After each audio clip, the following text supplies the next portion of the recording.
अस्सलामु अलैकुम। आपके फ़ायदे के लिए चंद बातें जो आपके इस दुनिया में भी काम आएगी और मरने के बाद भी। अगर तुम चाहते हो आसमान पर तुमसे खुदा राज़ी हो जाए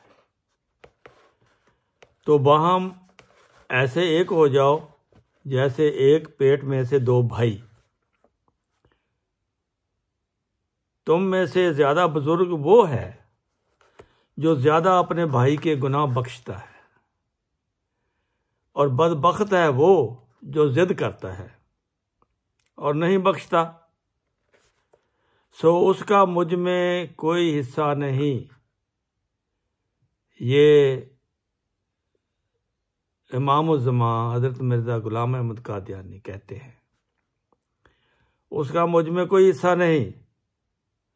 खुदा की लानत से बहुत खैफ रहो कि वो कद्दूस और गयूर है। बदकार खुदा का कुर्ब हासिल नहीं कर सकता। बदकार खुदा का कुर्ब हासिल नहीं कर सकता। मुतकब्बर खुदा का कुर्ब हासिल नहीं कर सकता। जालिम खुदा का कुर्ब हासिल नहीं कर सकता। खाइन जो ख़यानत करता है उसका कुर्ब हासिल नहीं कर सकता। हर एक जो उसके नाम के लिए गैरतमंद नहीं उसका कुर्ब हासिल नहीं कर सकता। और वो जो दुनिया पर कुत्तों या चूंटियों या गिद्धों की तरह गिरते हैं और दुनिया से आराम याफ्ता हैं, वो उसका कुर्ब हासिल नहीं कर सकते। हर एक नापाक आँख उससे दूर है।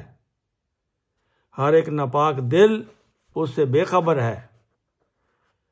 वो जो उसके लिए आग में है वो आग से निजात दिए जाएंगे। वो जो उसके लिए रोता है वो हंसेगा। वो जो उसके लिए दुनिया को तोड़ता है वो उसको मिलेगा।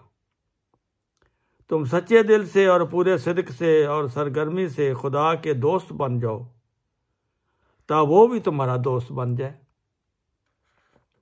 तुम मतहतों पर, अपनी बीवियों पर, अपने गरीब भाइयों पर रहम करो ता आसमान पर तुम पर भी रहम हो। तुम सचमुच उसके हो जाओ ता वो भी तुम्हारा हो जाए। दुनिया हजारों बलाओं की जगह है जिनमें से एक ताउन भी है। सो तुम खुदा से सिद्क के साथ पंजा मारो, वो ये बलाएं तुमसे दूर रखेगा। कोई आफत ज़मीन पर पैदा नहीं होती जब तक आसमान से हुक्म ना हो। कोई आफत दूर नहीं होती जब तक आसमान से रहम नाज़िल ना हो। सो तुम्हारी अक्लमंदी इसी में है कि तुम जड़ को पकड़ो ना कि शाख को। तुम्हें दवा और तदबीर से ममानत नहीं है मगर उन पर भरोसा करने से ममानत है। आखिर वही होगा जो खुदा का इरादा है। अगर कोई ताकत रखे तो तवक्कल का मकाम हर एक मकाम से बढ़कर है। तुम्हारे लिए ज़रूरी तालीम यह है कि कुरान शरीफ को महजूर की तरह ना छोड़ दो, यानी उसे पढ़ो और उसे समझो और उस पर अमल करो। तुम्हारी इसी में ज़िंदगी है। जो लोग कुरान को इज्जत देंगे वो आसमान पर इज्जत पाएंगे। जो लोग हर एक हदीस और हर एक कौल पर कुरान को मुकद्दम रखेंगे उनको आसमान पर मुकद्दम रखा जाएगा। नौए इंसान के लिए रूए ज़मीन पर अब कोई किताब नहीं मगर कुरान, और तमाम आदमजादों के लिए अब कोई रसूल और शफी नहीं मगर हज़रत मोहम्मद मुस्तफ़ा सल्लल्लाहु अलैहि वसल्लम। सो तुम कोशिश करो कि सच्ची मोहब्बत उस जाहो जलाल के नबी के साथ रखो। उसके गैर को उस पर किसी नौ की बड़ाई मत दो ता आसमान पर तुम निजात याफ्ता लिखे जाओ। याद रखो, निजात वो चीज़ नहीं जो मरने के बाद मिलेगी बल्कि हकीकी निजात वो है जो इसी दुनिया में अपनी रोशनी दिखाती है।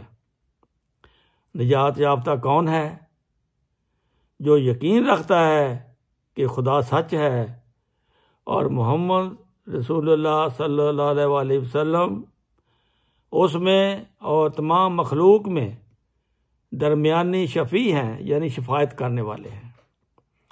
आसमान के नीचे ना उसके हम मर्तबा कोई और रसूल है और ना कुरान के हम मर्तबा कोई और किताब है। किसी के लिए खुदा ने ना चाहा कि वो हमेशा ज़िंदा रहे, मगर ये बरगज़ीदा नबी हमेशा के लिए ज़िंदा है। उसके हमेशा ज़िंदा रहने के लिए खुदा ने ये बुनियाद डाली है कि उसके फ़ाज़ाए तशरी यानी रूहानी कमालात, रूहानी को क़यामत तक जारी रखा। आखिरकार उसकी रूहानी फैज़ रसानी से इस मसीह मऊद को दुनिया में भेजा, जिसका आना इस्लामी इमारत की तकमील के लिए ज़रूरी था कि ये दुनिया ख़त्म ना हो जब तक कि मोहम्मदी सिलसिला के लिए एक मसीह रूहानी का रंग ना दिया जाता, जैसा कि मूसवी सिलसिला के लिए दिया गया था।